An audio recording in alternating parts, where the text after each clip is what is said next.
అందరికీ వందనాలండి. అందరూ బాగున్నారు అనుకుంటున్నాను. ఇప్పటివరకు మనం ఎస్తేరు పుస్తకం మొదటి 2 అధ్యాయాలు చదువుకున్నాం. ఈ 2 అధ్యాయాల్లో కూడా ఎస్తేరు ఎవరు, ఎస్తేరు తండ్రి స్థానంలో ఉన్న మొర్దెకై, వీళ్ళందరూ కూడా పర్షియా రాజు కింద బబులోన్ దేశంలో ఉన్నారు. ఆ పర్షియా రాజైన అహష్వరోషు ఇతడు ఎలాంటి వాడు, ఆ కాలంలో ఆ పర్షియా రాజ్యంలో పరిస్థితులు ఎలా ఉండేవి, ఎస్తేరు రాణి కావడం, మొర్దెకై రాజైన అహష్వరోషును కాపాడడం, ఇవన్నీ కూడా మొదటి 2 అధ్యాయాల్లో మనం చదువుకున్నాం. ఈరోజు మనం 3వ అధ్యాయం నుండి చదువుకుంటూ వెళ్దాం. ఈ సంగతులైన తరువాత, ఈ సంగతులు అంటే మనం మొదటి 2 అధ్యాయాల్లో ఏవైతే చదువుకున్నామో ఆ సంగతులు అయిపోయిన కొద్ది సంవత్సరాల తర్వాత, మొదటి 2 అధ్యాయాల్లో ఎస్తేరు రాణి కావడం, మొర్దెకై రాజును కాపాడడం, ఇవన్నీ చదువుకున్నాం కదా. అది జరిగిన కొన్ని సంవత్సరాల తర్వాత రాజైన అహష్వరోషు హమ్మెదాతా కుమారుడును అగగీయుడును అగు హామానును గనపరిచి వాణ్ణి హెచ్చించి వాని పీఠమును తన దగ్గరనున్న అధిపతులందరికంటే ఎత్తుగా ఉంచెను. వాని పీఠము అంటే రాజు తర్వాత ఎక్కువ అధికారం ఎవరికి ఉందంటే హామానుకి. హామానుకి అంత అధికారాన్ని అహష్వరోషు ఇచ్చాడు. ఈ 3వ అధ్యాయం నుండి మనం హామాను అనే పేరు గుర్తుపెట్టుకోవాలండి.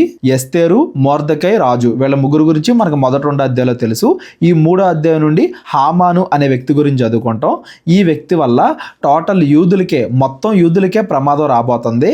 యూదులకి ఈ హామాను ద్వారా జరగబోయే నష్టాన్ని దేవుడు ఎలా ఆపాడు, ఎస్తేరు మొర్దెకైల ద్వారా దేవుడు ఆ యూదుల్ని ఎలా రక్షించాడు అనే విషయాన్నే ఈ ఎస్తేరు పుస్తకంలో చదువుకుంటాం. హామాను అనే చెడ్డ వ్యక్తి రాకముందే, యూదులకి ఆపద రాకముందే, ఆ ఆపద నుండి తన ప్రజల్ని ఎలా రక్షించాలి అనే ప్రణాళిక దేవుడు ఎప్పటి నుండో వేస్తున్నాడు. ఆ ప్రణాళికలో భాగంగానే ఎస్తేరు రాణి స్థానంలో ఉంది అనేది కూడా మనం గమనించాలి. ఈ పుస్తకం మొత్తం చదువుకుంటూ వెళ్దాం. ఇప్పుడు దాకా నేను చెప్పింది ఇంకా క్లియర్గా మీకు అర్థమవుతుంది. హామాను అనే పేరు గుర్తుపెట్టుకోండి. ఇతడు చెడ్డవాడు, అయినప్పటికీ బాగా తెలివైనవాడు. ఎంత తెలివైనవాడంటే కొద్ది సంవత్సరాల్లోనే రాజు దగ్గరుండే అధిపతులందరికంటే గొప్పవాడయ్యాడు. పర్షియా రాజ్యం ఎంత పెద్దదో కూడా మనం చూసాం కదా మొదటి 2 అధ్యాయాల్లో. ఆ పర్షియా రాజ్యం మొత్తంలో కూడా రాజు తర్వాత పెద్ద వ్యక్తిలా ఈ హామాను అనే వ్యక్తి తయారయ్యాడు. ఇదంతా కూడా ఎప్పుడు జరిగింది? ఎస్తేరు రాణి అయిపోయిన తర్వాత ఈ హామాను అనే వ్యక్తి గొప్ప అధికారిలాగా మారాడు.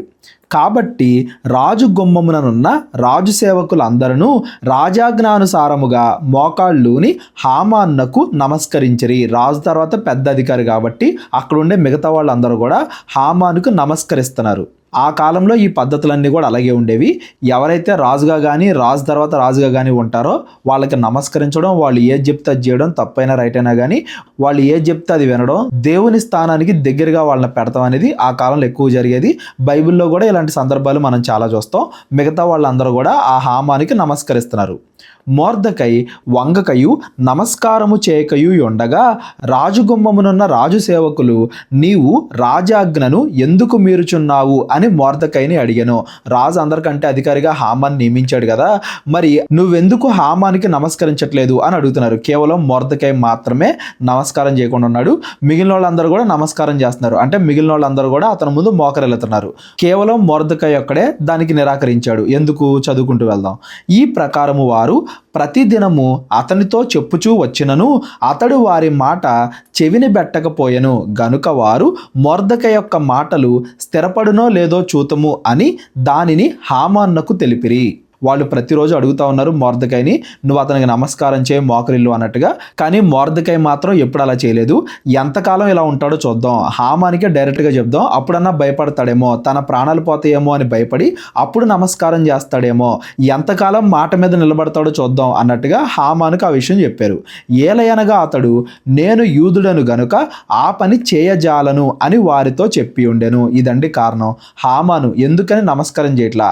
అందరూ కూడా చేస్తున్నారు కదా, ఏదో ఒట్టి నమస్కారమే కదా, మనసులో ఏదున్నా కానీ పైకి నమస్కారం చేస్తే సరిపోద్ది కదా అనుకోకుండా హామాను ఎందుకు నమస్కారం చేయట్లేదంటే, హామాను నేను యూదుడిని అని వాళ్ళందరికి కూడా చెప్తున్నాడు. మీరు గమనించండి, మొదటి 2 అధ్యాయాల్లో నేను యూదుడిని అని ఎక్కడా కూడా మొర్దెకై చెప్పల. ఎస్తేరును కూడా నువ్వు యూదురాలివి అని ఎవరితోనూ చెప్పొద్దు అని చెప్పి ఎస్తేరును కూడా ఆపుతాడు. ఎస్తేరుకు కూడా ఆజ్ఞాపిస్తాడు. అంతకుముందు ఎప్పుడు కూడా నేను యూదుడిని అని చెప్పుకోలేదు. ఇప్పుడు ఎందుకు నేను యూదుడిని అని చెప్తున్నాడంటే, హామాను ఎవరి సంతతి వాడు? అగగీయుడు అనందు చూడండి. అగగీయుడు అనందు చూడండి, మన సమూయేలు మొదటి గ్రంథంలో చదువుకున్నాం, గుర్తుందా? అగగు, అమాలేకీల రాజైన అగగు. ఆ అమాలేకీలందరినీ నాశనం చేయమని సౌలుకి దేవుడు చెప్తే సౌలు అది వినకుండా గర్వం తెచ్చుకున్నాడు. ఆ తర్వాత సౌలు తన అధికారాన్ని కోల్పోయాడు. అమాలేకీలు కానీ ఆ అమాలేకీల రాజైన అగగు కానీ చెడ్డవాళ్ళు, వాళ్ళు బాగా విగ్రహారాధన చేసేవాళ్ళు, చెడు పనులు చేసేవాళ్ళు అని సమూయేలు మొదటి గ్రంథంలో మనం చదువుకున్నాం. అలాగే నిర్గమాకాండంలో కూడా ఈ అమాలేకీలు ఇజ్రాయేలీల పైన యుద్ధం చేశారు ఏ కారణం లేకుండా అని కూడా మనం చదువుకున్నాం. మొదటి నుండి కూడా యూదులకి అమాలేకీలు శత్రువులు. అందులోనూ ఆ అమాలేకీల రాజైన అగగు యొక్క సంతానం కాబట్టి హామానికి నమస్కరించట్లేదు మొర్దెకై. ఇక్కడ మొర్దెకై నమస్కరించకపోవడానికి పర్సనల్ కారణాలు ఏం లేవు, వ్యక్తిగత కారణాలు ఏం లేవు. నేను ధర్మశాస్త్రం పాటించేవాడిని, మా ఇజ్రాయేలీలకు వ్యతిరేకులైన అమాలేకీలకి నేను ఎందుకు మొక్కుతాను, ఆ అమాలేకీల రాజైన అగగు యొక్క సంతానంలో వాళ్ళకి నేను ఎందుకు మొక్కుతాను, వాళ్ళు విగ్రహారాధన చేసేవాళ్ళు, చెడ్డవాళ్ళు, మా దేవుడికి విరోధులు కాబట్టి నేను వాళ్ళకి నమస్కారం చేయను అన్నట్టుగా మొర్దెకై నిరాకరించాడు. అంటే మొర్దెకై తన ప్రాణాలకు కూడా భయపడకుండా దేవుడి ఆజ్ఞల మీద, ధర్మశాస్త్రం మీద నమ్మకం కలిగిన వాడు అని దాని అర్థం. ఇజ్రాయెల్లో చరిత్రను దృష్టిలో పెట్టుకొని, దేవుని ఆజ్ఞను దృష్టిలో పెట్టుకొని ఆ హామానికి నమస్కరించడానికి మొర్దెకై ఒప్పుకోలేదు.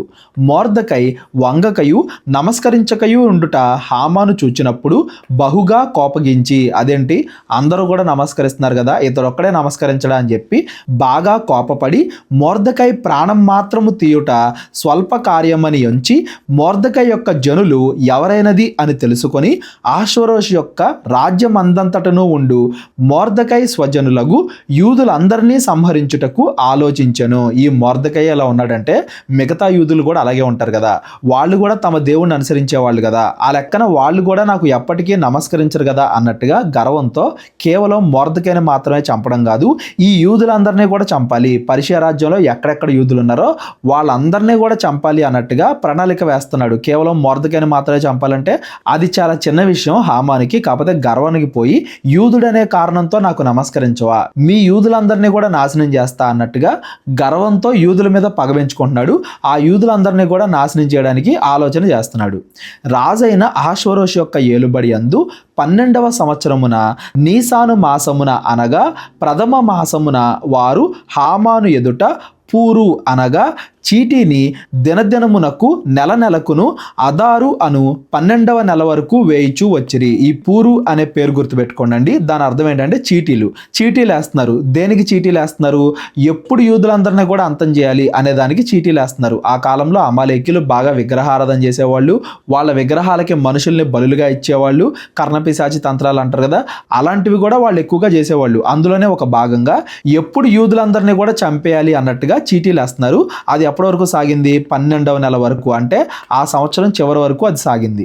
అంతటా హామాను అహష్వేరోషుతో చెప్పినది ఏమనగా, మీ రాజ్య సంస్థానములన్నింటి యందును జనులలో ఒక జాతి వారు చెదరి ఉన్నారు. ఇదిగో మన పర్షియా రాజ్యం మొత్తంలో కూడా ఒక జాతి వారు అందరిలో కలిసిపోయి ఉన్నారు. చూడండి, ఇక్కడ ఆ జాతి వారు ఎవరు అని చెప్పట్లా, యూదులు అని డైరెక్ట్గా చెప్పట్లా, కాకపోతే ఒక జాతి వాళ్ళు ఉన్నారు అన్నట్టుగా రాస్తూ చెప్తున్నాడు. ఒకవేళ డైరెక్ట్గా యూదులు అని చెప్పేస్తే యూదులు చాలా ఎక్కువ మంది ఉండేవాళ్ళు కాబట్టి, కొన్ని లక్షల మంది ఉండేవాళ్ళు కాబట్టి వాళ్ళని చంపడానికి నిరాకరిస్తాడేమో అన్నట్టుగా డైరెక్ట్గా యూదులు అని చెప్పకుండా ఒక జాతి వాళ్ళు ఉన్నారు, వాళ్ళు చెదిరిపోయి ఉన్నారు, అంటే మొత్తం రాజ్యం మొత్తంలో కలిసిపోయి ఉన్నారు, వారి విధులు సకల జనుల విధులకు వేరుగా ఉన్నవి. అంటే రాజుకి వీళ్ళందరినీ కూడా చెడ్డవాళ్ళుగా చూపిస్తున్నాడు. యాక్చువల్గా ఇక్కడ కారణం ఏంటంటే తనకి నమస్కరించలేదు అనేది కారణం, కానీ అది చెప్పకుండా వీళ్ళందరూ కూడా చెడ్డవాళ్ళు, వాళ్ళ యొక్క విధానాలు వేరుగా ఉంటాయి, వారు రాజు యొక్క ఆజ్ఞలను గైకొని వారు కారు, రేపొద్దున మీరు ఏది చెప్పినా కానీ వాళ్ళు వినరో, వాళ్ళు రేపొద్దున తిరుగుబాటు చేస్తారేమో, కాబట్టి వారిని ఉండనిచ్చుట రాజునకు ప్రయోజనకరము కాదు. రాజునకు సమ్మతి అయితే వారు హతము చేయబడినట్లును నేను ఆ పనిచేయు వారికి 20,000 మణుగుల వెండిని రాజు యొక్క ఖజానాలో ఉంచుటకు తూచి అప్పగించునట్లును చట్టము పుట్టించుము అనగా, చట్టం పుట్టించుము అంటే మీరు ఒక ఆజ్ఞ జారీ చేయండి, ఆ జాతి మొత్తాన్ని కూడా మనం చంపించేద్దాం, అదే మీకు మీ రాజ్యానికి మంచిది, నేను ఎప్పుడు కూడా రాజ్యక్షేమం ఆలోచించేవాడినే కదా, మీకు తెలుసు కదా అన్నట్టుగా ఆ రాజుకి చెడుగా చెప్పి రాజును ఒప్పిస్తున్నాడు. రాజు ఒప్పుకోవడానికి ఇంకో కారణం ఏంటంటే, ఇదేంటి హామాను ఎంత ఆసక్తి చూపిస్తున్నాడు, తన సొంత ఆస్తి 20,000 మణుగుల వెండి అంటే చాలా ఆస్తిని హామానే స్వయంగా రాజు యొక్క ఖజానాకి ఇస్తున్నాడు. అంటే ఆ జాతి మొత్తాన్ని కూడా చంపడం వల్ల రాజు యొక్క ఖజానా కూడా ఖాళీ అవదో, హామానే సొంతంగా తన డబ్బుతో చేస్తానంటున్నాడు, రాజ్యానికి మంచిది అంటున్నాడు, కాబట్టి రాజు కూడా దానికి ఒప్పుకుంటున్నాడు అని దాని అర్థం. ఇంతకీ ఆ జాతి పేరేంటి, వాళ్ళందరూ కూడా యూదులే అనేది డైరెక్ట్గా రాజుతో చెప్పలేదు అనేది కూడా మనం గమనించాలి. రాజు తన చేతి ఉంగరము తీసి దానిని హమ్మెదాత కుమారుడైన అగగీయుడునగు హామానుకు ఇచ్చి, ఆ వెండి నీకియ్యబడి ఉన్నది, నీ దృష్టికి ఏది అనుకూలమో అది ఆ జనులకు చేయునట్లుగా వారు నీకు అప్పగింపబడి ఉన్నారు అని రాజు సెలవిచ్చెను. యాక్చువల్గా ఏ నిర్ణయమైనా కానీ రాజులే స్వయంగా చేస్తారు.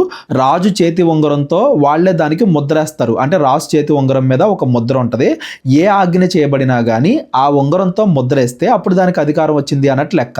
ఇప్పుడు రాజు కొంచెం మత్తుడుగా ఉన్నాడేమో. అంత ముందు కూడా మాట్లాడుకున్నాం కదా, రాజు మత్తుగా ఉన్నప్పుడు తాగినప్పుడు చాలా రకాల నిర్ణయాలు తీసుకుంటాడు అని చెప్పి. అలాగే తన చేతి ఉంగరాన్ని తీసి డైరెక్ట్గా హామానికి ఇచ్చేసి, అది ఎవరు ఏంటి ఏం డీటెయిల్స్ కనుక్కోకుండా డైరెక్ట్గా హామానికి ఇచ్చేసి, నీకు అప్పగింపబడి ఉన్నది, నీ ఇష్టం వచ్చినట్టు చెయ్యి అని చెప్పేసి హామాన్ని పూర్తిగా నమ్మాడు రాజు. ఈ హామాను యూదులకు శత్రువు. యూదులందరినీ, ఇజ్రాయెల్ అందరినీ కూడా చంపాలి అనేది అతని యొక్క ఉద్దేశం. మొదటి నెల 13వ దినమందు రాజు యొక్క లేఖికులు పిలువబడిరి. హామాను ఆజ్ఞాపించిన ప్రకారము అంతయు ఆయా సంస్థానముల మీద ఉంచబడిన రాజు యొక్క అధిపతులకును అధికారులకును, ఆయా సంస్థానముల్లోని జనముల మీద నుంచబడిన అధిపతులకును అధికారులకును, వారి వారి లిపిని బట్టి ఆయా జనముల భాషను బట్టి రాజైన ఆశ్వరోషు పేరిట ఆ లేఖికుల చేత తాకీదులు రాయింపబడి రాజు ఉంగరము చేత ముద్రింపబడెను. ఇది ఎప్పుడు జరుగుతుంది? మొదటి నెలలో. ఇంతకీ ఆ చీట్లు ఎప్పుడు పడ్డాయి? 12వ నెలలో. అంటే ఇంకా సంవత్సరం ముందే, సుమారుగా 11-12 నెలలు, అంటే సుమారుగా ఒక సంవత్సరం ముందే యూదులందరినీ కూడా ఎలా చంపాలి అనే దానికి గవర్నమెంట్ ఆర్డర్స్ అన్ని కూడా రాసి, ఏదైతే 127 సంస్థానాలు ఉన్నాయో అటు ఐగుప్తు నుండి ఇటు ఉత్తర భారతదేశం వరకు మొత్తం అంతా కూడా ఆ ఆజ్ఞలు పంపిస్తున్నారు. ఇదిగో పలానా ఒక రోజు వస్తుంది, ఆ రోజు అందరూ కూడా యూదుల్ని చంపండి, యూదులు అన్న వాళ్ళు ఎక్కడ కనబడినా కానీ వాళ్ళందరినీ కూడా చంపండి అన్నట్టుగా ఆజ్ఞను ముందుగానే రాసి పంపిస్తున్నాడు. ఎలాగో రాజు ఉంగరం ఉంది కదా కాబట్టి అధికారికంగా ముద్ర వేసి పంపిస్తున్నాడు. అంటే అహష్వేరోషే దాన్ని ఆజ్ఞాపిస్తున్నాడు అని దాని అర్థం అనమాట. హామాన్ అలా చేస్తున్నాడు. అదాను అను 12వ నెల 13వ దినమందు, అంటే 12వ నెల 13వ తేదీ, ఆ 13వ తేదీ గుర్తుపెట్టుకోండి. 12వ నెల 13వ తేదీ ఆ రోజున యవ్వనులనేమి, వృద్ధులనేమి, శిశువులనేమి, స్త్రీలనేమి యూదులందరినీ ఒక్క దినమందే బొత్తిగా నిర్మూలము చేసి వారి సొమ్ము కొల్లపుచ్చుకొనమని తాకీదులు అంచెవారి చేత రాజ్య సంస్థానములన్నింటికి పంపబడెను. మీరు ఆ యూదులందరినీ కూడా చంపండి, వాళ్ళ ఇళ్ళ దగ్గర ఏ ఆస్తి ఉన్నా కానీ అది మీరు తీసుకోవచ్చు. అంటే ఆస్తి తీసుకోవడం అంటే సైనికులు ఇంకా ఆసక్తితో ఎక్కువ మంది చంపుతారు కదా అన్నట్టుగా మీరు వాళ్ళని చంపొచ్చు. చిన్నపిల్లలేమి పెద్దోళ్ళేమి ఎవరినైనా చంపొచ్చు.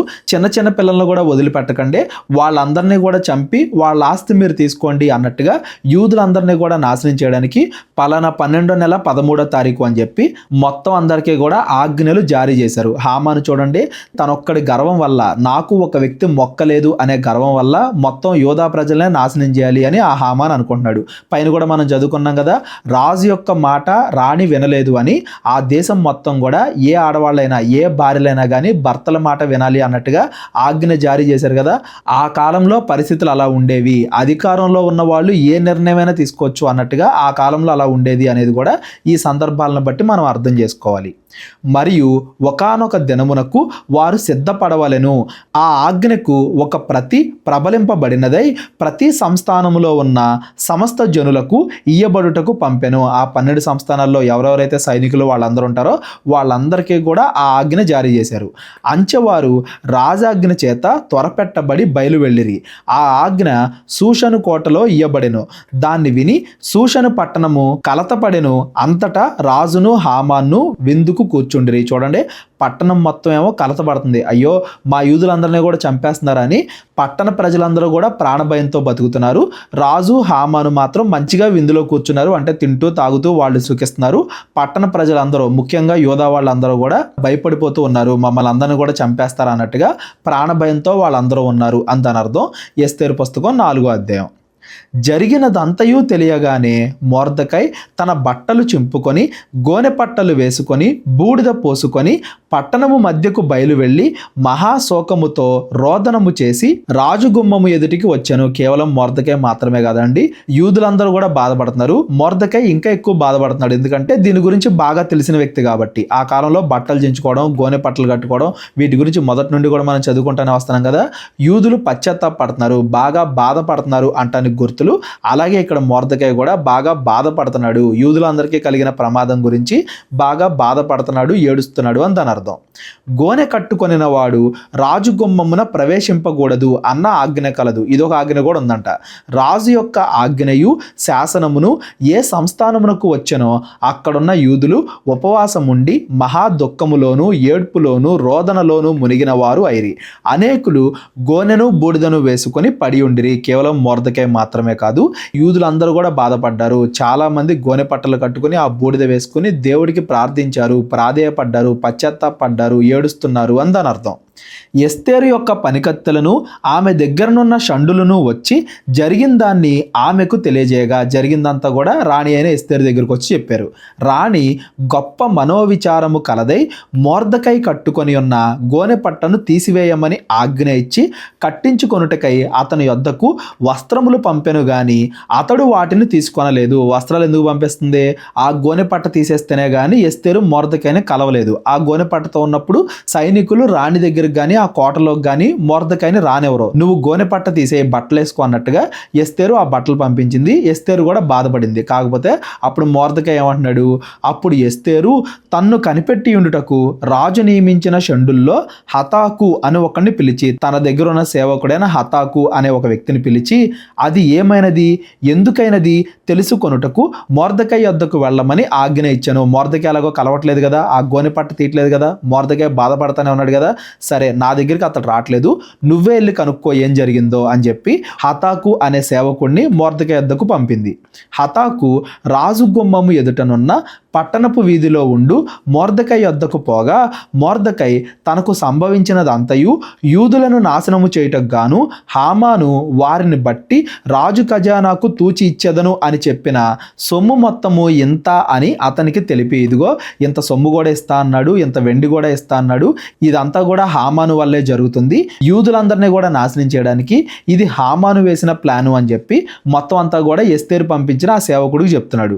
వారిని సంహరించుటకై సూషనులో ఇయ్యబడిన ఆజ్ఞ ప్రతిని ఎస్తేర్నకు చూపి తెలుపుము అనియు, ఆమె తన జనుల విషయమై రాజును వేడుకొని అతని సముఖమందు విన్నపము చేయుటకై అతని యొద్దకు పోవలెను అనియు చెప్పుమని దాన్ని అతనికి ఇచ్చెను. నువ్వే వెళ్ళాలమ్మా ఎస్తేరు, నీ భర్త అయిన రాజుకు చెప్పు, ఇదంతా కూడా హామాను వల్ల జరిగింది, యూదులందరినీ కూడా నాశనం చేయాలి అన్న ఉద్దేశంతో అతడు ఇలా చేస్తున్నాడు, అంతేగాని యూదులేమీ నీ రాజ్యానికి ప్రమాదకరం కాదు, యూదులందరినీ కూడా రక్షించు అని చెప్పి ఎస్తేరు వెళ్ళి రాజును అడగాలి అని చెప్పి మొర్దెకై అడిగాడు. హతాకు వచ్చి మొర్దెకై యొక్క మాటలను ఎస్తేరుతో చెప్పాను. మొర్దెకై చెప్పినవన్నీ కూడా ఎస్తేరుతో చెప్పాడు. ఇదిగో నువ్వే వెళ్ళాలి, నువ్వే రాజును అడగాలి, లేదంటే యూదా వాళ్ళందరూ కూడా చనిపోతాడు అని మొర్దెకై చెప్పాడు అని చెప్పి మొత్తం మాటలన్నీ ఎస్తేరుకి తీసుకొచ్చి చెప్పాడు హతాకు. అంతటి ఎస్తేరు మొర్దెకైతో చెప్పుమని హతాకునకు సెలవిచ్చినది ఏమనగా, పిలవబడక పురుషుడే గాని స్త్రీయే గాని రాజు యొక్క అంతర్గృహమున ప్రవేశించిన ఎడల బ్రతుకునట్లుగా రాజు తన బంగారపు దండమును ఎవరి తట్టు చూపునో వారు తప్ప ప్రతివాడు సంహరింపబడును అన్న కఠినమైన ఆజ్ఞ కలదని రాజసేవకులందరికీ అతని ఆస్థానములో ఉన్న జనులందరికీ తెలిసే ఉన్నది. మరొక విచిత్రమైన ఆజ్ఞ. ఈ ఆజ్ఞలన్నీ కూడా ఈరోజు మనం చదువుకోవడానికి కొంచెం వింతగా ఉంటుందేమో కానీ ఆ కాలంలో ఇలాంటి ఆజ్ఞలు ఉండేవి. రాజు ఏదన్నా ఒక ఆజ్ఞ చేస్తే ఉంగరంతో దాని మీద ముద్రేస్తాడు. ఒక్కసారి జారీ చేసిన ఆజ్ఞ మరలా వెనక్కి తీసుకోకూడదు.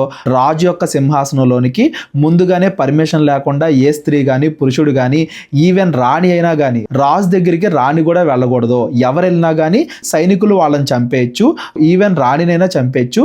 ఆ కాలంలో పర్షియా వాళ్ళ దగ్గర ఆజ్ఞలు ఆచారాలు ఇలా ఉండేవి అనే దానికి చరిత్ర ఆధారాలు కూడా ఉన్నాయి. ఈ కాలంలో మనం చదువుకుంటున్నాం కాబట్టి ఇవన్నీ కూడా మనకు కొంచెం వింతగా అనిపించవచ్చు, కానీ ఆ కాలంలో అలాగే ఉండేవి. ఎస్తేరు ఏమంటుంది, నువ్వెళ్ళేమో నన్ను రాజుని అడగమంటున్నావు, రాజు నన్ను పిలిస్తేనే కానీ నేను రాజు దగ్గరికి వెళ్ళకూడదు, ఒకవేళ రాజు పిలవకుండా నేను వెళ్ళానా నన్ను చంపేసే ప్రమాదం ఉంది. రాజు చేతిలో ఒక బంగారు దండం ఉంటుంది, ఆ బంగారు దండాన్ని ఎత్తి వీళ్ళు పర్మిషన్ లేకుండా వచ్చినా కానీ పర్లేదు, వాళ్ళని చంపొద్దు అని రాజు చెబితేనే వదిలేస్తారు. ఒకవేళ రాజు సైలెంట్గా ఉన్నాడు అంటే మాత్రం సైనికులు చంపేస్తారు. డైరెక్ట్గా అది ఆత్మహత్యతో సమానం. నేను వెళ్ళి రాజుతో ఎలా మాట్లాడను, నేను వెళ్ళి రాజుని ఎలా అడగను, నేటికి 30 దినముల నుండి రాజునొద్దకు ప్రవేశించుటకు నేను పిలవబడలేదు అని చెప్పుము అనెను. రాజు నన్ను పిలిస్తేనే నేను వెళ్ళాలి, 30 రోజులు అవుతుంది రాజు నన్ను పిలిచి, నన్ను ఇంకా పిలవలేదు, నన్ను పిలవకుండా నేను ఎలా వెళ్ళను, నన్ను పిలవకుండా నేను వెళ్ళి ఎలా అడగను అని చెప్పి ఎస్తేరు మొర్దెకైకి చెప్పిస్తుంది. ఒక నెల రోజుల నుండి చూడలేదు అనే దాని గురించి కూడా మీరు కన్ఫ్యూజ్ అవ్వమాకండి. కేవలం రానే కాదు కదా, రాజుకి ఉపపత్నులు చాలా మంది ఉంటారు, మళ్ళీ పనులు విందులు ఇవన్నీ కూడా ఉంటాయి కదా, కాబట్టి నెల రోజుల నుండి రాణిని చూడలేదు, రాణిని పిలవలేదు అని దాని అర్థం. అందుకే ఎస్తేరు కూడా అంతగా భయపడుతుంది. అంతకుముందు నా మీద బాగా ప్రేమ కలిగిన వాడు ఇప్పుడు ఒకవేళ ప్రేమ తగ్గిపోయిందేమో, నెల రోజుల నుండి పిలవలేదు కదా, నా మీద ఇంకా ప్రేమ లేదేమో, నేను ఇప్పుడు సడన్ గా రాజు పిలవకుండా వెళ్తే రాజు నన్ను చంపేస్తాడేమో, రాజు దగ్గరికి వెళ్ళడానికే కుదరదు, వెళ్ళి ఇదంతా కూడా ఎలా చెప్పాలి అని చెప్పి ఎస్తేరు మొర్దెకైని అడుగుతుంది. వారు ఎస్తేరు యొక్క మాటలు మొర్దెకైకి తెలుపగా వాళ్ళందరూ వచ్చి మరలా చెప్పారు మొర్దెకైకి. ఇక్కడ గమనించండి, ఇక్కడెక్కడ కూడా మొర్దెకై డైరెక్ట్గా నేను వెళ్ళి ఎస్తేరుతో మాట్లాడాలి అన్నట్టుగా గోనె పట్ట తీసేట్లా, ఉపవాసం ఆపట్లా. అంటే దాని ఉద్దేశం ఏంటంటే ఎస్తేరు కన్నా ఎక్కువగా మొర్దెకై దేవుడినే నమ్ముతున్నాడు, దేవుడే ఏదో ఒక రకంగా ఈ సమస్యని పరిష్కరిస్తాడు అని దేవుడి మీద ఎక్కువగా నమ్మకం కలిగి ఉన్నాడు. అది ఎస్తేరు ద్వారా అని ఎస్తేరుని అడుగుతున్నాడు, అంతేగాని దేవుడిని వదిలిపెట్టేసి ఎస్తేరుని అడగట్లేదు. దేవుణ్ణి అడుగుతానే ఉన్నాడు, ఎస్తేరుని కూడా అడుగుతున్నాడు. ఎస్తేరుని డైరెక్ట్గా అడగడానికి ప్రార్థన కానీ ఉపవాసం కానీ అది మానట్లేదు, గోనె పట్ట తీసేయట్లేదు అనేది కూడా మీరు ఇక్కడ గమనించండి. అదంతా వచ్చి మొర్దెకైకి చెప్పగా మొర్దెకై ఎస్తేరుతో ఇట్లు ప్రత్యుత్తరం ఇచ్చి, రాజనగర్లో ఉన్నంత మాత్రము చేత యూదులందరికంటే నీవు తప్పించుకొందువు అని నీ మనసులో తలంచుకొనవద్దు, ఏమాత్రం కొంచెం కూడా గర్వాన్ని నీకు రానివద్దు. నువ్వు రాజు కోటలో ఉన్నంత మాత్రాన నువ్వు కూడా యూదురాలివే కదా, యూదులందరినీ కూడా చంపేస్తే నిన్ను కూడా చంపేస్తారు కదా, నువ్వు ఒక్కదానివే ఏదో సురక్షితంగా ఉన్నావు అని కూడా నువ్వు ఆలోచించొద్దు. నీవు ఈ సమయమందు ఏమీ మాట్లాడక మౌనముగా ఉన్న ఎడల యూదులకు సహాయమును విడుదలయు మరి ఒక దిక్కు నుండి వచ్చును గాని నీవును నీ తండ్రి ఇంటి వారును నశించుదురు. నీవును నీ తండ్రి ఇంటి వారు అంటే యూదులు, నీ కుటుంబం మొత్తం యూదులు, మన ప్రజలందరూ కూడా చనిపోతారు. ఈ సమయంలో నువ్వు మౌనంగా ఉండడం కరెక్ట్ కాదు, నువ్వు ఎలాగైనా కానీ రాజును వెళ్ళి అడగాలి అన్నట్టుగా మొర్దెకై ఎస్తేరుని అడుగుతున్నాడు. ఇక్కడ మీరు గమనించండి మొర్దెకై యొక్క మాట, యూదులకు సహాయము మరి ఒక దిక్కు నుండైనా కానీ దేవుడు రప్పించవచ్చు. దేవుడు తన ప్రజల్ని కాపాడతాడు. ఒకవేళ యూదులు తప్పు చేసినా, ఇజ్రాయేల్ తప్పు చేసినా దేవుడు అందరినీ నాశనం చేయడు కదా, ఎప్పుడు కూడా శేషాన్ని మిగులుస్తాడు కదా. తన ప్రజల్ని, యూదా ప్రజల్ని ఎలా కాపాడుకోవాలో దేవుడికి తెలుసు. ఆ అవకాశం దేవుడు నీకు ఇచ్చాడేమో, నువ్వు కాకపోతే వేరే వాళ్ళ ద్వారా కాపాడతాడు, కానీ నువ్వు తప్పు చేసిన దాని అవుతావు కదా, నీకు దేవుడిచ్చిన అవకాశాన్ని నువ్వు ఉపయోగించుకో అని చెప్పి ఎస్తేరుతో మొర్దెకై మాట్లాడుతున్నాడు. ఈ సందర్భాన్ని మనం ఈ పుస్తకం మొత్తానికి చాలా ముఖ్యమైన దానిలాగా భావించాలి. ఎందుకంటే మన జీవితంలో కూడా మనకు అనేక రకాలైన పరిస్థితులు ఎదురవుతూ ఉంటాయి. ఏ పరిస్థితి ఎదురైనా కానీ మనం అందులో ఏం చేయాలి, మనం ఎలా మంచి చేయాలి, మన పాత్ర ఏంటి, దేవుడు మన మీద ఏ ప్రణాళిక ఉంచాడు అనేది మనం గమనించాలి. ఉదాహరణకి ఎవరికన్నా వాక్యం చెప్పాలి, వాళ్ళకి దేవుడి గురించి ప్రకటించాలి. మనం చెప్పామనుకోండి మనం మంచి వాళ్ళు అవుతాం. ఒకవేళ మనం చెప్పకపోయినా వాళ్ళు మారే వాళ్ళైతే దేవుడు వేరే వాళ్ళ ద్వారా అయినా కానీ వాళ్ళకి వాక్యం చెప్పిస్తాడు. ఆ ప్రణాళికలో మనం ఉండడం ముఖ్యం. సంఘం మొత్తానికి కూడా పునాదిలాగా, రాయిలాగా మొదట్లో అపోస్తులుడైన పేతురు పనిచేశాడు. పేతురు కాకపోతే ఇంకో అపోస్తులుడు పనిచేసేవాడు, అతడు కాకపోతే ఇంకో అపోస్తులుడు పనిచేసేవాడు. దేవుడు పని అనేది జరిగించుకుంటూ వెళ్తాడు. ఆ పని మనం చేయడం గొప్ప, మనం ఆ ప్రణాళికలో ఉండడం గొప్ప. దేవుడు ఆ అవకాశాన్ని మనకి ఇచ్చినప్పుడు మనం దాన్ని ఉపయోగించుకోవాలి. మనం దేవుడి ప్రణాళికలో ఉండాలి, మనం మంచి పని చేయాలి.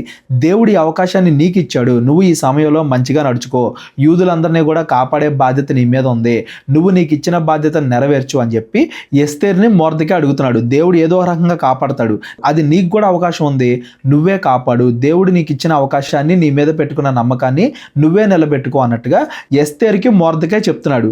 నీవు ఈ సమయమును బట్టియే రాజ్యమునకు వచ్చితివేమో ఆలోచించుకొనమని చెప్పాను. ఇదిగో ఈ సమయం కోసమే దేవుడు నీకు ఈ అవకాశం ఇవ్వడం కోసమే నిన్ను రాణిగా ఏర్పరిచాడేమో.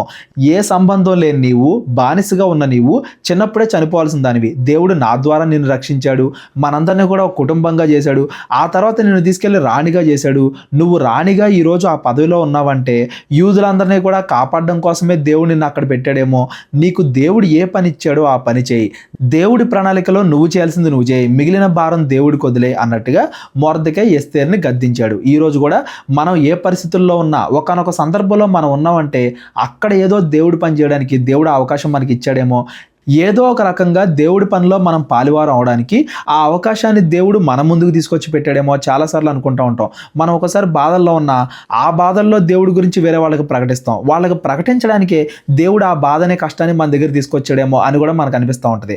వేరే వాళ్ళని విశ్వాసంలో బలపరచడానికి, సువార్త ప్రకటించడానికి దేవుడు కొన్నిసార్లు మనకి కొన్ని సందర్భాలు ఇచ్చాడేమో అని మనకు అనిపిస్తూ ఉంటుంది.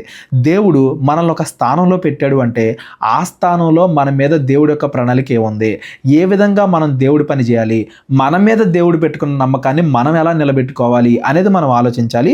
ఎస్తేరు, ఒకసారి నీ గతాన్ని జ్ఞాపకం చేసుకో. దేవుడు నిన్ను రాణిగా తీసుకెళ్ళి అక్కడ పెట్టాడంటే ఈ పని కోసమే పెట్టాడేమో, యూదులందరినీ కూడా రక్షించడమే నీ బాధ్యత ఏమో ఒకసారి ఆలోచించు అన్నట్టుగా మొర్దెకై ఎస్తేరుకి చెప్తున్నాడు. అప్పుడు ఎస్తేరు మొర్దెకైతో మరలా ఇట్లా, ఇప్పుడు ఎస్తేరు మాట్లాడుతుంది, నీవు పోయి శూషను నందు కనబడిన యూదులందరినీ సమాజ మందిరమునకు సమకూర్చి నా నిమిత్తము ఉపవాసముండి 3 దినములు అన్నపానములు చేయకుండుడి. ఇదిగో నేను వెళ్తున్నాను, నా ప్రణాళికను నేను గుర్తించాను, దేవుడు నాకు ఏ పని ఇచ్చాడో నేను గుర్తించాను, నేను వెళ్ళి రాజును అడుగుతాను, మరణానికి కూడా తెగిస్తాను, ఏమో దేవుడు నన్ను ఇందుకోసమే రాణిగా చేశాడేమో అని చెప్పి ఎస్తేరు కూడా గుర్తించింది. నేను వెళ్తాను, మీరు నా కొరకు ప్రార్థన చేయండి, మీరు నా కోసం ఉపవాసం ఉండండి. డైరెక్ట్గా వెళ్ళట్లా ఎస్తేరు, దేవుడి మీద నమ్మకాన్ని పెట్టమంటుంది. నేను విశ్వాసంతో వెళ్తాను, మీ అందరి ప్రార్థన నన్ను రక్షించింది, మీరందరూ కూడా ప్రార్థన చేయండి, ఉపవాసం చేయండి, నేను వెళ్ళి రాజును అడుగుతాను అన్నట్టుగా మొర్దెకైతో చెప్పింది. నేనును నా పనికత్తెలను కూడా ఉపవాసం ముందును, నేను కూడా ఉపవాసం ఉంటాను, నేను కూడా ప్రార్థన చేస్తాను, దేవుడి మీద భారం వేసి నేను వెళ్తాను, మిగిలింది దేవుడే చూసుకుంటాడు, మీరు కూడా నా గురించి ప్రార్థించండి. ప్రవేశించుట న్యాయ వ్యతిరేకముగా ఉన్నను నేను రాజునొద్దకు ప్రవేశించుదును. పర్మిషన్ లేదు, అయినా కానీ నేను వెళ్తా రాజునొద్దకి. ఒకవేళ నేను వెళ్ళకపోతే నా ప్రజలందరూ చనిపోతారు కదా, దేవుడు నాకు ఈ బాధ్యతనే అప్పగించాడేమో, ఈ పని కోసమే నేను పుట్టానేమో, నేను వెళ్తా రాజు దగ్గరికి. నేను నశించదను. ఈ మాట చాలా గుర్తుపెట్టుకోవాలండి. నేను నశించదను. దేవుడి ప్రణాళిక, ఇంకా దేవుడి ఇష్టం. నేను చచ్చిపోతే చచ్చిపోతాను, బ్రతికితే బ్రతుకుతాను, అవకాశాన్ని దేవుడికే వదిలేస్తున్నాను. కానీ నా వైపు నుండి నేను ఒక మంచి పని కోసం ముందడుగు వేస్తున్నా. ఆ మంచి పని జరిగిందా మంచిది, ఒకవేళ జరగలేదా అయినా కూడా మంచిదే. ఎందుకంటే నేను మంచి వ్యక్తిగా ప్రయత్నించాను కదా, దేవుడు నా ప్రయత్నం చూస్తాడు కదా, నా హృదయం చూస్తాడు కదా, దేవుడు నా హృదయం చూస్తాడు. ఏది జరిగితే జరిగిద్ది, చనిపోతే చనిపోతాను, బ్రతికితే బ్రతుకుతాను, నా యూదులందరినీ, నా ప్రజలందరినీ కూడా రక్షించుకోవడానికి నా వంతుగా నేను ప్రయత్నిస్తున్నాను. నేను వెళ్తాను, నేను ప్రార్థన చేసుకుంటాను, ఉపవాసం ఉంటాను, మీరు నా గురించి ప్రార్థన చేయండి, ఉపవాసం ఉండండి అన్నట్టుగా ఎస్తేరు తన భక్తిని, విశ్వాసాన్ని చూపిస్తుంది. మొర్దెకై చెప్పిన తర్వాత విశ్వాసాన్ని చూపిస్తుంది చూడండి. అంతకుముందు కొంచెం భయపడిందేమో, కానీ మొర్దెకై మాటలను బట్టి తను కూడా విశ్వాసంలో బలపడింది. అందుకే ప్రతి ఒక్కరికి కూడా సహవాసం అనేది చాలా అవసరం. ఒక్కొక్కరు ఒక్కో సమయంలో బలహీనంగా ఉండొచ్చు, కానీ ఒకళ్ళ ద్వారా ఒకళ్ళు బలపడతాం, ఒకళ్ళ ద్వారా ఒకళ్ళు విశ్వాసంలో అభివృద్ధి చెందుతాం. అందుకే సహవాసం అనేది చాలా ముఖ్యం. అది మనల్ని విశ్వాసంలో వృద్ధి చేసిద్ది అనేది కూడా ఈ అధ్యాయం నుండి మనం గమనించాలి. అటువలనే మొర్దెకై బయలుదేరి ఎస్తేరు తనకు ఆజ్ఞాపించిన అంతటి ప్రకారంగా జరిగించానంటే యూదులందరూ కూడా ఎస్తేరు కోసం ఉపవాసం ఉంటున్నారు, వాళ్ళందరూ కూడా దేవుడిని ప్రార్థిస్తున్నారు. ఎస్తేరు కూడా ప్రార్థన చేసుకుని ఉపవాసం ఉండి భారం మొత్తం దేవుడి మీద వేసి రాజు దగ్గరికి వెళ్తుంది అడగడానికి. ఎస్తేరు గ్రంథం 5వ అధ్యాయాన్ని కూడా ఈరోజు మనం చదువుకుందాం. 6వ అధ్యాయం నుండి రేపొద్దున చదువుకుంటూ వెళ్దాం. 3వ దినమందు అంటే 3 రోజులు ఉపవాసం ఉంది, ప్రార్థన చేసింది. జనాలందరూ కూడా 3 రోజులు ఉపవాసం ఉన్నారు, ప్రార్థన చేశారు. 3వ దినమందు ఎస్తేరు రాజభూషణములు ధరించుకొని రాజనగర్ యొక్క ఆవరణములో రాజు సన్నిధిని వెళ్ళింది. రాజు దగ్గరికి వెళ్ళింది. అసలు వెళ్ళకూడదు, పర్మిషన్ లేదు, ఏదైనా జరగవచ్చు, చనిపోతే చనిపోవచ్చు, అయినా కానీ ధైర్యం చేసి వెళ్ళింది రాజు దగ్గరికి. రాజభూషణములు ధరించి అంటే రాణిలాగా మంచిగా రెడీ అయ్యి రాణిలాగా వెళ్ళింది, రాజు దగ్గర నుంచుంది. రాజనగరు ద్వారమునకు ఎదురుగా ఉన్న రాజావరణములో తన రాజసింహాసనం మీద రాజు కూర్చొని ఉండెను. సింహాసనం మీదేమో రాజు కూర్చొని ఉన్నాడు. రాణి అని ఎస్తేరు ఆవరణములో నిలవబడి ఉండుట రాజు చూడగా ఆమె యందు అతనికి దయ పుట్టెను. ఆవరణములో నిలవబడి ఉండుట రాజు చూడగా అంటే దాని ఉద్దేశం ఏంటంటే వెళ్ళి డైరెక్ట్గా రాజు ముందు నుంచుంది. రాజు చుట్టుపక్కల ఉండే వాళ్ళందరూ ఆశ్చర్యపోతున్నారు, ఇదేంటి ఆత్మహత్య చేసుకోవడానికి వచ్చిందా రాణి అని చెప్పి, ఇప్పుడు రాణిని కూడా చంపాలా అని చెప్పి సైనికులు కానీ వాళ్ళందరూ కూడా ఆశ్చర్యంతో చూస్తున్నారు. వస్తున్నారు అని దాని అర్థం. రాజు కూడా కాసేపు షాక్ అయిపోయి ఉంటాడు. అందుకే నిలవబడి ఉండుట రాజు చూడగా అంటే ఇంత ధైర్యంతో ఉందేంటి, ప్రాణాలకు తెగించి ఏం అడగాలనుకుంటుంది అని చెప్పి రాజు కూడా ఆశ్చర్యపోయాడు. ఆమె యందు అతనికి దయ పుట్టెను అంటే రాజు తన చేతిలో ఉండు బంగారపు దండును ఎస్తేరు తట్టు చాపగా ఎస్తేరు దగ్గరకు వచ్చి దండము యొక్క కొనముట్టెను అంటే ఆమెను చంపొద్దు, వదిలేండి అని చెప్పి రాజు ఆజ్ఞాపించాడు అని దాని అర్థం. ఒకవేళ ఆ దండాన్ని చాపకుండా అదే విధంగా కాసేపు ఆగిపోయి ఉంటే సైనికులు చంపేసేవాళ్ళు. అసలు రాజు ఏం మాట్లాడకుండా ఉన్నా కానీ చంపేస్తారు. రాజు చంపొద్దు అని చెబితేనే, ఆ దండాన్ని చూపిస్తేనే చంపరు, లేదంటే చంపేస్తారు. కొంచెం ఆలస్యమైనా కానీ చంపేస్తారు. అలాగా ఇంత ప్రాణాలకు తెగించి వచ్చింది ఏంటి, ఏం అడగాలనుకుంటుంది అని చెప్పి రాజు కూడా ఆశ్చర్యపోయాడు. ఆమె యందు అతనికి దయ కలిగింది. రాజు, రాణివైన ఎస్తేరు, నీకేమి కావలెను, నీ మనవి ఏమిటి, ఏం కావాలి నీకు, ఎంతగా ప్రాణాలకు తెగించావేంటి అని చెప్పి ఒకసారి మీరు గమనించండి. ఆ సమయంలో రాజు ఇలా కాకుండా ఏదన్నా కోపంలో ఉండుంటే, ఏదైనా సమస్యలో ఉండుంటే ఏం జరిగేది, ఎస్తేర్ని చంపేసేవాళ్ళు కదా. దేవుడు ఆ సమయంలో పరిస్థితులను కూడా అనుకూలపరిచాడు అని దాని అర్థం. విశ్వాసంతో ముందడిగేసే వాళ్ళకి అనుకూలంగా పరిస్థితులన్నీ కూడా మారుస్తాడు అని మనం కొత్త నిబంధనలు కూడా చదువుకుంటాం కదా. అలాగా ఎస్తేరు యొక్క ధైర్యాన్ని, ఎస్తేరు యొక్క విశ్వాసాన్ని దేవుడు చూసి ప్రాణాలకు తెగించి తన వారిని రక్షించుకోవాలి అనే ఎస్తేరు యొక్క మనసును చూసి దేవుడు పరిస్థితులను చక్కబరిచాడు. ఆ రాజుకి ఎస్తేరు ఎడల దయ పుట్టించాడు అని దాని అర్థం. ఏం కావాలి, నీకు రాజ్యంలో సగమైనా ఇస్తా అని చెప్పి రాజు అడిగాడు.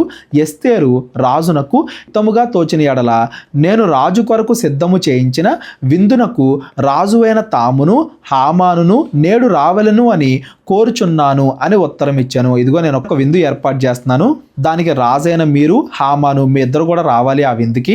ఆ విందులో చెప్తాను నా కోరిక ఏంటో అని చెప్పి రాజుని హామాన్ని విందుకు పిలుస్తుంది. ఎందుకు అక్కడే అడగలేదు, రాజ్యంలో సగం ఇస్తాను అన్నాడు కదా అంటే, అక్కడ చుట్టుపక్కల ఉండే వాళ్ళల్లో ఎంతమంది హామానికి సపోర్ట్ చేస్తున్నారో, అక్కడ పరిస్థితులు ఎలా ఉన్నాయో ఎస్తేరుకి తెలియదు. కాబట్టి రాజునే డైరెక్ట్గా అడిగితే బాగుంటుంది అన్న ఉద్దేశంతో ఎవరూ లేకుండా రాజుకి సెపరేట్గా విందు చేయించి అక్కడ చెబుదాం అన్నట్టుగా రాజుని విందునకు పిలుస్తుంది. ఈ హామాను చేసినంత కూడా చెప్పాలి కాబట్టి ఈ హామాన్ని కూడా ఆ విందుకు పిలుస్తుంది అని దాని అర్థం. ఎస్తేరు మాట ప్రకారముగా జరుగునట్లు హామాను చేయవలయును అని త్వరపెట్టుమని రాజు సెలవీయగా రాజును హామాన్ను ఎస్తేరు చేయించిన విందునకు వచ్చిరి. ఆ మాట ప్రకారంగానే విందు జరిగింది. విందుకు వచ్చారు. రాజుతో మాట్లాడే అవకాశం దొరికింది.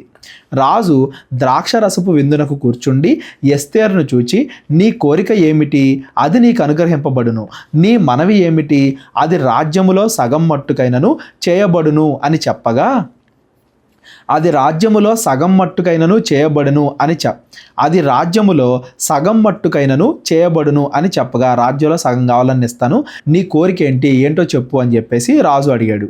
ఎస్తేరు ఈలాగు ప్రత్యుత్తరం ఇచ్చాను, రాజువైన తమ దృష్టికి నా ఎడల దయ కలిగి నా మనవి చొప్పునను నా కోరిక చొప్పునను జరిగించుట రాజువైన తమకు అనుకూలమైతే రాజువైన తామును హామానును మీ నిమిత్తము నేను చేయించబోవు విందునకు రావలెను.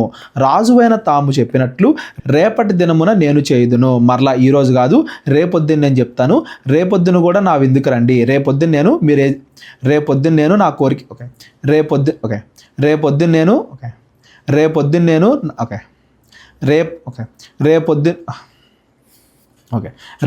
నేను నా కోరిక ఏంటో చెప్తాను అని చెప్పి మరలా పోస్ట్ పోన్ చేసింది. రేపొద్దున నేను నా కోరిక ఏంటో చెప్తాను అని చెప్పి మరలా పోస్ట్ పోన్ చేసింది. ఆ కాలంలో ఎస్తేరు కొంచెం భయపడేనా ఉండొచ్చు. ఆ రోజు ఎస్తేరు కొంచెం భయపడేనా అయి ఉండొచ్చు, లేదా అక్కడ పరిస్థితులు సరిగ్గా అనుకూలించకపోయినా ఉండొచ్చు. కాబట్టి రేపొద్దున కూడా విందుంది, రేపొద్దున నా కోరిక చెప్తాను అని చెప్పి ఎస్తేరు చెప్పింది. ఇదే నా మనవియు నా కోరికయు అనెను, రేపొద్దున చెప్తాను అంది. ఆ దినమందు హామాను సంతోషించి మనోల్లాసము గలవాడే బయలు వెళ్ళి రాజుగుమ్మమునందుండు మొర్దెకై తన్ను చూచియు అతడు లేచి నిలవకయు కదలకయు ఉన్నందున మొర్దెకై మీద బహుగా కోపించెను. ఒకటే వచనంలో హామాను యొక్క రెండు భావాలు మనకు కనబడుతున్నాయి. ఒకటేమో బాగా ఆనందం, సంతోషం. ఎందుకు సంతోషం, రాణి రాజుతో పాటు నన్నే పిలిచింది అంటే నేను అంత గొప్పవాడినేమో అన్నట్టుగా అదొక ఆనందం. ఆ ఆనందంతో ఉన్నాడు.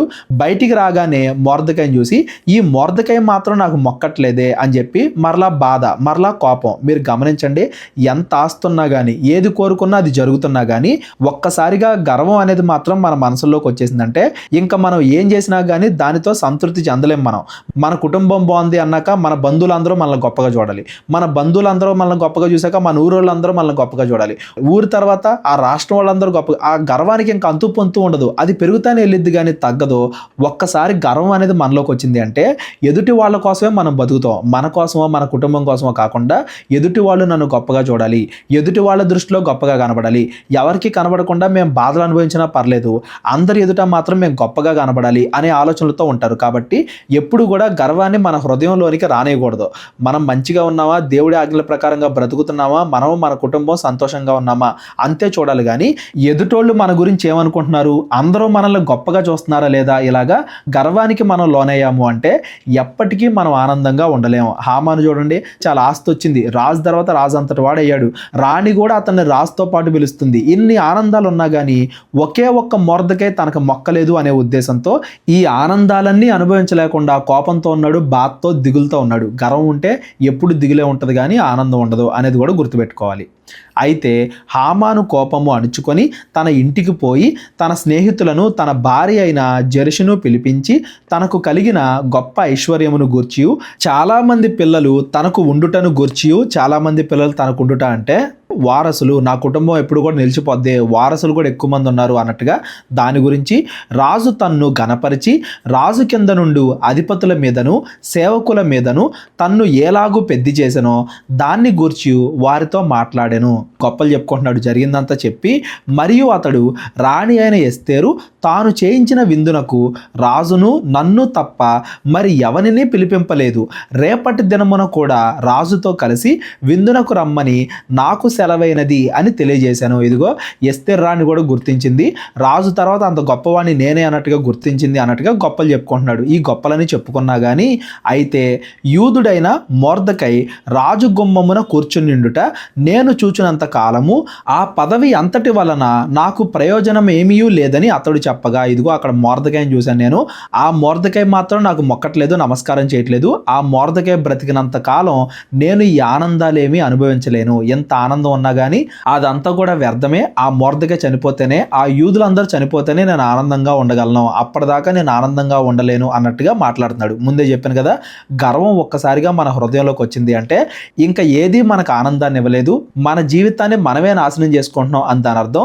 ఇంకా ఎంత సంపాదించినా ఎంతమంది మన పొగిడినా కానీ దానికి సంతృప్తి అనేది ఉండదు. ఒక్కసారి గర్వం మన హృదయంలోకి వచ్చిందంటే దానికి ఇంకా ఎప్పటికీ సంతృప్తి ఉండదు అనేది మనం గమనించాలి. తర్వాత అతని భార్య అయిన జెరషును అతని స్నేహితులందరూ 50 మూరల ఎత్తుగల ఒక ఉరికొయ్య చేయించుము. 50 మూరలు అంటే సుమారుగా 75 అడుగులు అంత పెద్ద కొయ్య. ఉరికొయ్య అంటే దాని మీద వేలాడదీస్తారు. ఆ కాలంలో పనిష్మెంట్లు కూడా అలాగే ఉండేవి, ఒక పెద్ద చెక్క మీద అలా వేలాడదీస్తారు అనమాట మనుషుల్ని. ఉరికొయ్య ఒకటి చేయించు, దాని మీద మొర్దెకై ఉరితీయింపబడినట్లు రేపు నీవు రాజుతో మనవి చేయము. రేపొద్దున్నే రాజు దగ్గరికి వెళ్ళినప్పుడు ఈ మొర్దెకైని చంపమని చెప్పు, దాని మీద ఉరితీయమని చెప్పు. నువ్వే చెప్పినా రాజు ఒప్పుకుంటాడు కాబట్టి రేపొద్దున్నే మొర్దెకై చనిపోతాడు, రేపు నైట్కి మరలా విందుకి వెళ్ళిపోవచ్చు, తరువాత నీవు సంతోషముగా రాజుతో కూడా విందునకు పోవుదువు అని అతనితో చెప్పిరి. ఇలా చేయి, ఇలా చేస్తే నువ్వు ఆనందంగా ఉంటావు అన్నట్టుగా తన భార్య కూడా చెప్పింది. అంటే కేవలం హామాను మాత్రమే కాదు, తన భార్య కానీ తన చుట్టుపక్కల ఉండేవాళ్ళు కానీ వీళ్ళందరూ కూడా చెడు ఆలోచనలతోనే కలిగి ఉన్నారు అనేది కూడా మనం గమనించాలి. ఈ సంగతి హామానుకు యుక్తముగా కనబడినందున అతడు ఉరికొయ్య ఒకటి సిద్ధము చేయించాను. అంతకుముందైతే యోధా ప్రజలందరితో పాటుగా చంపాలి మొర్దెకైని అనుకున్నాడు, ఇప్పుడేమో ఉరికొయ్య మీద అతను ఉరి తీయాలి, ఆ తర్వాత యూదులందరినీ కూడా చంపాలి అన్నట్టుగా ప్రణాళిక వేసుకున్నాడు. ఇదంతా కూడా మంచిగా ఉంది అన్నట్టుగా అనుకున్నాడు. ఒక్క రాత్రిలో తర్వాత ఇవన్నీ కూడా మారిపోతాయండి. ఆ ఒక్క రాత్రే, రేపొద్దునే అనుకున్నారు కదా, రేపొద్దునేమో ఎస్తేరు అడగాలి యూదుల్ని రక్షించాలి అని చెప్పి, ఆ ఎస్తేరు కూడా యూదురాలి అని తెలియక హామానేమో ఆ విందుకెళ్ళి మంచిగా ఎంజాయ్ చేద్దాం అనుకున్నాడు. రేపొద్దునేమో మొర్దెకైని చంపించాలి అనుకున్నాడు. ఒక్క రోజులో ఏం జరుగుతుంది, ఒక్క రాత్రిలో ఏం జరుగుతుంది అనేది మనం గమనించాలి. ఆ తర్వాత ఏం జరిగింది అనేది ఎస్తేరు పుస్తకం 6వ అధ్యాయం నుండి మనం రేపొద్దున చదువుకుందాం.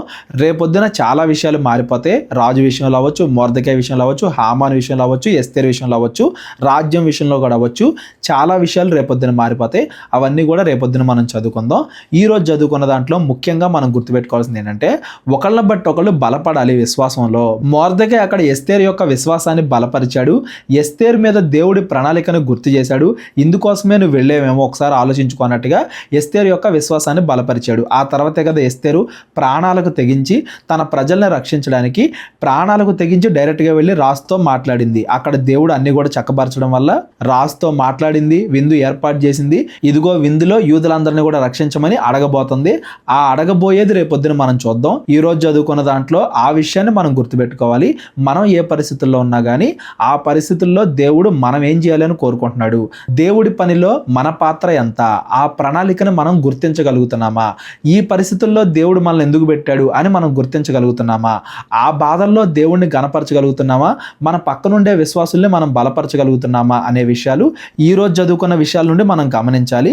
అలాగే 3వ అధ్యాయంలో కూడా మనం చదువుకున్నాం కదా, ఎంత పెద్ద శ్రమ అయినా కానీ మొర్దెకై మాత్రం ఆ అగగీయుడైన హామానికి నమస్కారం చేయట్లేదు.